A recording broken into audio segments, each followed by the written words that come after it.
This is Local 4 News this morning. Good morning, everybody, on this Friday morning. I'm Redrick Terry. And I'm Alexandria Ikomoni. Thanks for watching Local 4 News this morning. Let's get started with your local news, beginning with our top story. Now, this year's Alternating Currents Festival works to keep Davenport businesses still recovering from the flood. Front Street Brewery is hosting bands all weekend. Even though the restaurant isn't ready for business, its back patio will be open for people to get a drink and listen to music. Local 4's Grace Runkle reports on its recovery. We've got power, we've got a cooler, and we've got the ability to serve beer, of course. Front Street Brewery is back in business. Well, almost. We're getting countless phone calls and social media messaging and people just showing up at the door, surprised that we're not open yet. Festival goers at Alternating Currents will be able to buy a Front Street beer on the brewery's home turf once again. But the party has to stay outside. This will all be re-sheetrocked by tomorrow. But it's come a long way. This was the basement in May. It's like a bomb went off. Here's a look at it now. Everything down here was destroyed. We just decided to redo everything. Baldwin says the brewery will have a more modern look and be better prepared for flooding. This was a major undertaking, getting this place put back together. Baldwin estimates they've lost $650,000 in revenue. The summer months for us is haymaking season, right? And we've lost all of that. That's why he hopes this weekend reminds his customers Front Street is still here. Where the real support's going to come in is repatronizing our business with customers over the winter months, which are normally slow anyways. Grace Runkle, Local 4 News. Baldwin hopes to open in October. It's been closed for the last 6 months. Front Street is hosting 4 shows this weekend. Switching gears, Galesburg next police chief is getting ready for his new job role. Captain Russell Idle will take on the position on September 9th. One of his priorities will be to continue building a bridge between the community and the police department. You have to engage with people, so you have to meet them one-on-one, look them in the eye. And then the thing I like to say is do more listening than talking. Okay. You need to hear what people have to say. People know what their wants are, they know what their needs are, and they'll tell you if you listen. Will start meeting with members of the community when he's on the job. He wants to make sure people's voices are heard. State leaders in Illinois are hoping a pay raise will help fix an ongoing teacher shortage. Governor J.B. Pritzker signed a bill to raise teachers' minimum salary to $40,000 within 4 years. Pritzker says the current minimum teacher salary ranges from $9,000 to $11,000. After that, teacher pay will rise based on the Consumer Price Index and a review from the state legislature. The new law will affect 8,000 teachers. This morning, new tax cuts could be part of the plan from the Trump administration.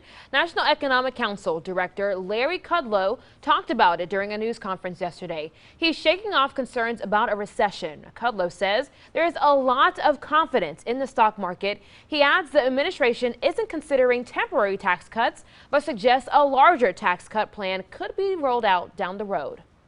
Again, we're looking at what I call Tax Cuts 2.0. It's a long-range project to help the long-run growth of the economy, to provide additional tax relief to middle-income people, blue-collar people, small businesses, and so forth. That's a long-run project, and it probably will come out during the campaign. Now, some speculate the country could be heading toward a recession because of the ongoing trade war with China. 6:05 now on this Friday. The economic benefits of the ongoing I-74 bridge project are already being felt in the Quad Cities thanks to the construction. The project manager expects to have the bridge open for Iowa-bound traffic in the first half of next year. The initial goal was to have that ready by the end of this year. But this year's extreme weather conditions during the winter and the spring flooding slowed down that work. Congresswoman Sherry Bustos says putting 300 people to work every day is a big deal. This is a lot of folks coming together. This is, you got work for the private sector. These are union jobs, so they're paying well. These are people who can support their families. It's state government, the Illinois Department of Transportation, it's federal government where the vast majority of the funding is coming from. In the end, this is a $1.2 billion bridge. This billion-dollar project is generating almost $1 million weekly payroll from the employees. Time now is 6:05. Right now, a war is happening all across the country, all in the name of chicken. It's about the new chicken sandwich Popeyes has that was released recently. The company traded jabs with Chick-fil-A on Twitter. Wendy's chimed in as well. It's being dubbed the Big Chicken Sandwich War of 2019 on social media. Local 4's Tahir Rahman reports dozens of people in the Quad Cities clamoring for Popeyes, and that new sandwich are coming up empty-handed. Moline Popeyes. If you stop by one of the 2 Popeyes in the Quad Cities, Thank you for choosing Popeyes. How may we help you? your search for the coveted new crispy chicken sandwich may have ended like this. Yes, we are sold out. Or this.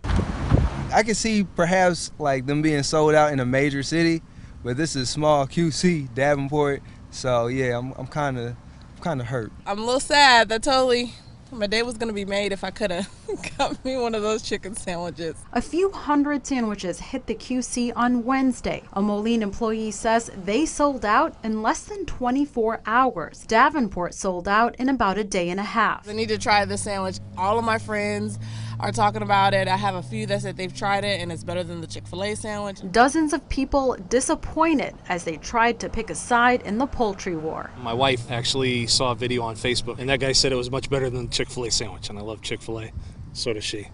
So we want to give this one a try. We just ate Chick-fil-A yesterday, so.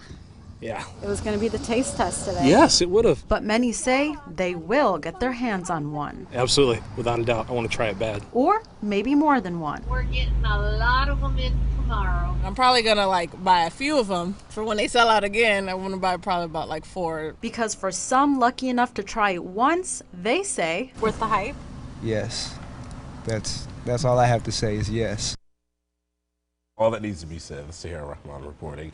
A Popeyes supervisor tells Local 4 News 2,000 sandwiches are coming this way sometime today, and they'll be split up between the Moline and Davenport locations. So this seems like this will be the day to get it. But it's been quite the week trying to chase after it.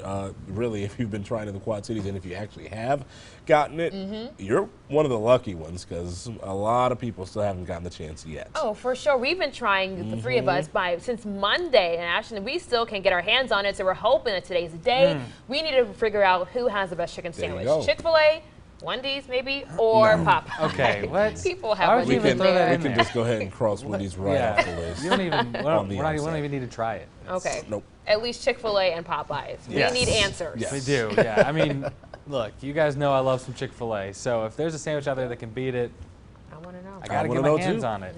But Popeyes has to get their act together before that can happen. What's going on? Who does have their act together? Chick-fil-A. Oh, boy. Here we go. Roll your eyes all you want to. I saw that. Clear skies here today. Lots of sunshine on the way for us. Temperatures back up close to 80. So wherever you're getting your chicken from, really going to be just a great day for maybe eating outdoors even. That low humidity feels just fantastic. Dew point right now at 54. Temperature of 58 in Moline, 57, dew point there, 53. Winds a little breezy this morning, but they really should stay between 5 to 10 miles per hour all day long. So pretty light winds. You got that sunshine, you got that dry air, so we do warm fast. Sunshine will get a little intense by the afternoon like it did yesterday. That sun can feel pretty hot when the air is this dry because, well, there's no moisture to grab onto that heat before it hits you. So that's why it's a little intense, but otherwise it's not a bad day for us here. 80 degrees out there, very, very comfortable.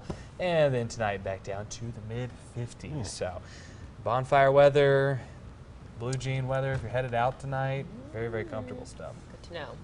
Yeah, we've missed this so much. Yes, we have. You guys have. I had my cedar on this morning. My heater. I just don't. I don't. You just like to agitate, don't you? Yeah, it's a little. Like to be hot warm. stirring. Coming up, another weekend is here, which means new movies. What you need to know about what's hitting theaters, that's next with Movie Mike. Time now 6:10. You're watching Local 4 News this morning.